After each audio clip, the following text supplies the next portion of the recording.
What I mean. Putting on a school play or smooching with a girl behind the curtains, laughing up your sleeve at a foolish teacher, these things are hardly the domain of the rich. Besides, there's something quite invigorating about growing up under a rigid system of rules. It makes kids secure in an odd way. They know where the rules are, but it also gives them a structure against which to test themselves. It gives them rules to bend and to break and things to get around. And getting around things, well, finding a way to get your own way is one of the great thrills of growing up. All right, no more sermonizing. Now with me is James FitzGerald, the author of Old Boys, the powerful legacy of Upper Canada College. Hi, James. Hi, James. And I'm not going to be coy about this. James and I not only went to the same school, but we were also in the same class. I think it was grade 11, wasn't it? That's yes, right. We sat at the back of the class. Now, James, this point, this rather long-winded point I just made about the joy of breaking rules. When you were interviewing all these guys from Upper Canada, did that come up, that pleasure of breaking these rigid rules? All the time. One old boy put it, he defined himself against the rules. His whole personality is, in fact, formed by it. And I mean, you get varying degrees of severity in terms of what happened to them given the time period. Of course, in the old days, they would beat you physically. Right. And our year was just starting Made to us the stop. men we are, James. Yeah, exactly. It made us the men we are. Nothing that a good thrashing won't cure. Absolutely. Yeah, but there were actually, but it's true, there were these sort of punishments, sort of starting That's off right. with detentions and going up to sort of capital punishment. That's right. And I mean, the caning stopped maybe the early 70s, but certainly we were at the end of that era. But you knew that, and that really made you think Right. twice. And Right. so you've got interesting responses to that. You get a spectacular case like Conrad Black, Canada's own international capitalist. Well, yeah, and of course not even a Canadian anymore. That's right, Lord Black now. And he's an interesting case because he's so identified with the British public school system and the British, Anglophilia. Right. And remarkable. But he was a private school boy. From age of 7, and remarkably very defiant.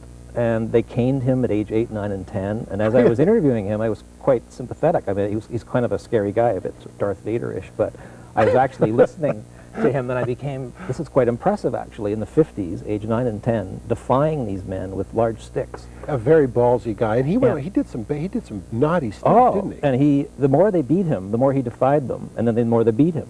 Right. And no one else did that in his peer group. And so by the time of age 14, as he said, his final act of defiance was to actually steal the exams and make copies and sell them to his classmates for a profit. Right. A young entrepreneur makes good. Right. Right. And to this day, he won't got back to the school, and he's still defiant. So, did you discover that when you were talking to these guys that sort of this independent spirit was something that schools like that actually did nurture? In certain personalities. I mean, that was the split. You saw examples like Black, who did become enormously self-confident for some reason, Yeah. and others who were absolutely crushed by it. It's not so far to say destroyed.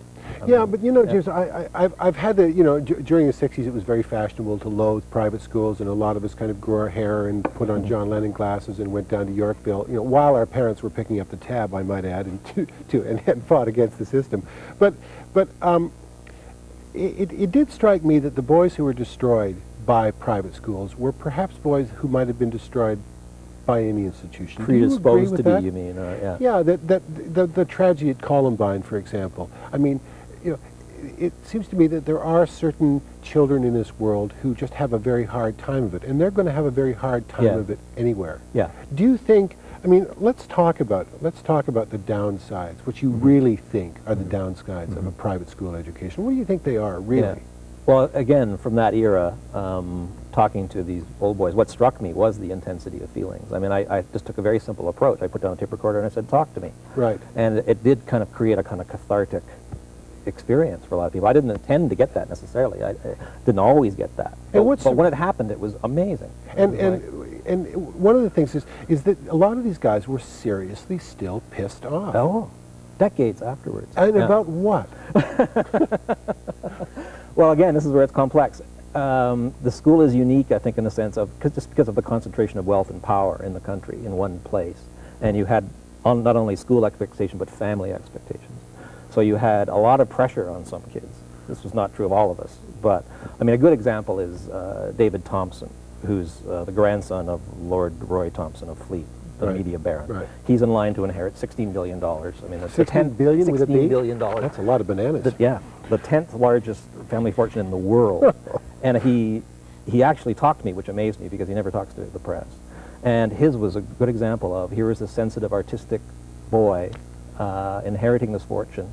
And he was amazingly frank with me, and he said that he was an isolated person, he had no friends, and he tells the story of going to the school, the prep school at age 7 on his bicycle on the first day, and a little boy comes up beside him and says, "My mother's thrilled that we're going to be in the same class together, because you're going to be able to help me later on in life." And he said he didn't twig until he was about 30, that he said, "Oh, I see. This is what this is about. Right. That this is the only reason a boy would want to be with me." And he was remarkably frank about this, that he actually said, now, one of the, I'm not sure if it's a mythology, one of the characteristics that almost all boys who went to private schools here, England, Germany, France, certainly in the 60s and 70s, they all talk that homosexuality and sexual abuse was a given at a school like that. How much of that is a mythology, and how much of that did you discover in your interviews was actually true? Yeah, I mean, I think definitely true. I mean, it's a fascinating phenomenon, because you remember in our time, there maybe was a faculty of maybe 40, and I think at least maybe a third or a quarter of them were gay. Right. And the word gay didn't exist then. Right. And they were closeted. Right, but that's not to say that those guys who were third were jumping in the sack with boarders. And that's the thing. I think part of my own education was I learned at a quite early age, an impressionable age, the subtleties and nuances of that. Like my best teacher was gay, and my worst teacher was gay, and they were like anybody else. Right. At the same time, you saw these, in some cases, sort of alcoholic, self-loathing characters who you felt a degree of sympathy for. Right. And this is in the 60s, remember? And this was before people came out. And you sort of wish that they would, you know, it's okay. Now, I know that there are certain cases before the courts right now, so we can't really discuss them, but is it safe to say that there were cases of sexual abuse on an ongoing basis? It was part of the private school It's in my experience? book. There's several mentions of it in my book, and there was a case, a master did plead guilty in '98 for raping a boy, and as you say, there's other cases before the courts now, and I think it's the timing. I mean, we're just talking 20 years ago now. Right. It's now starting to come out, but it was in my own interviews, it was implicitly there. But again, you have to almost talk by a case-by-case basis, because there's remarkable contradictions and subtleties in them. For example, a boy said, "I was 16 and I seduced my 45-year-old Latin teacher one day." Well, and he said that was a victimless situation, and that's against the law technically, but so what? Right, right. So it would get all kinds of variations. Yes, exactly. That it's important to remember that a number of these students were actually practicing gays when they were having relationships with teachers. So it wasn't a completely predatory situation. That's right.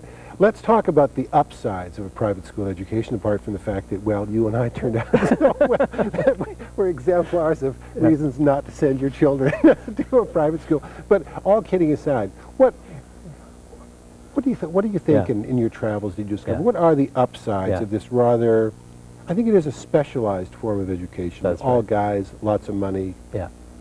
What were some of the upsides? Well, there is in a sense, they don't advertise themselves this way, but what's implicit, I think, is it's the network, the ready-made network is kind of what you're buying into, particularly for first-generation Canadians.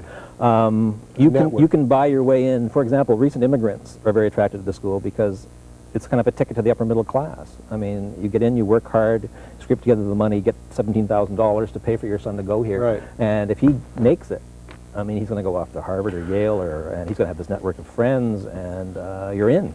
Right, and but I'm not, James, with all respect, I'm not sure that, getting into the Canadian middle class is the summum bonum of all human experience. For some people it is. To tell you the truth. But between you and me, as guys, personally, what upsides do you think there are to a private school? Okay, well... Or do you think there are any? Maybe you think there's... Yeah, no, there's a real paradox in that.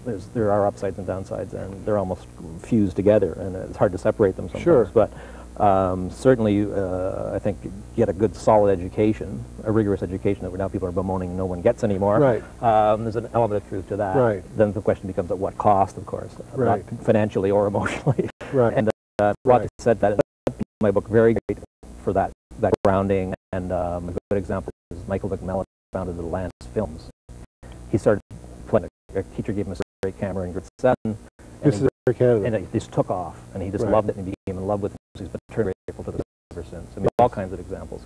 Yes, a lot of the, a lot of the private school boys that I've encountered over the years, a lot of them bitch about excessive, sophisticated, but they did learn their education. No, but they can't write. And right. It is something that just comes again and again.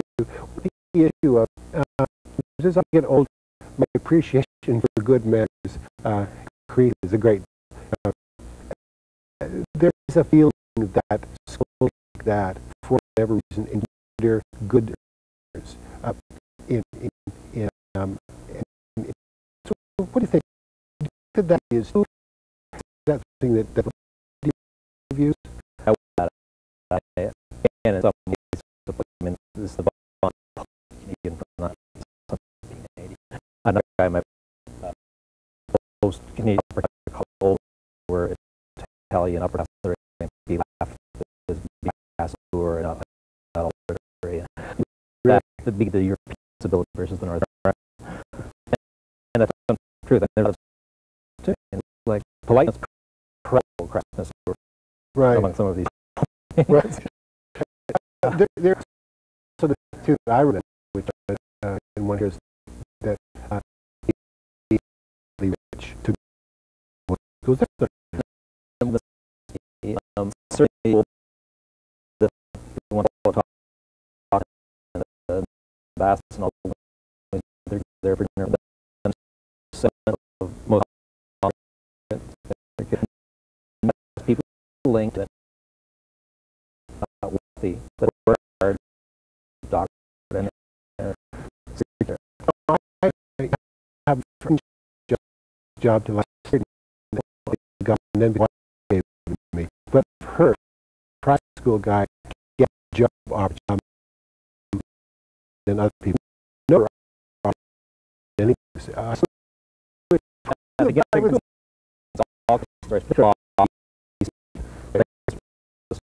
For get world businessmen, they go in and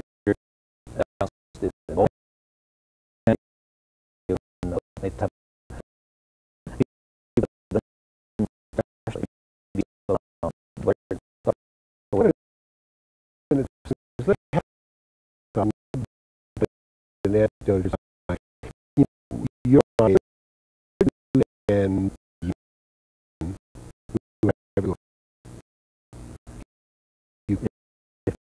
if I had like yeah,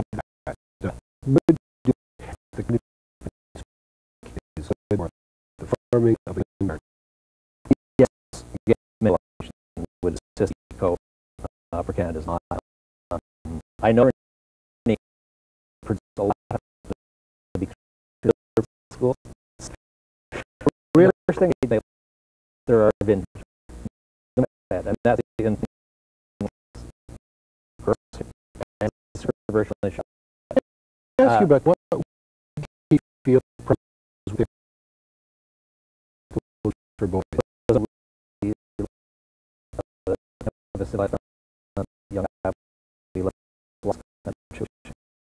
You know,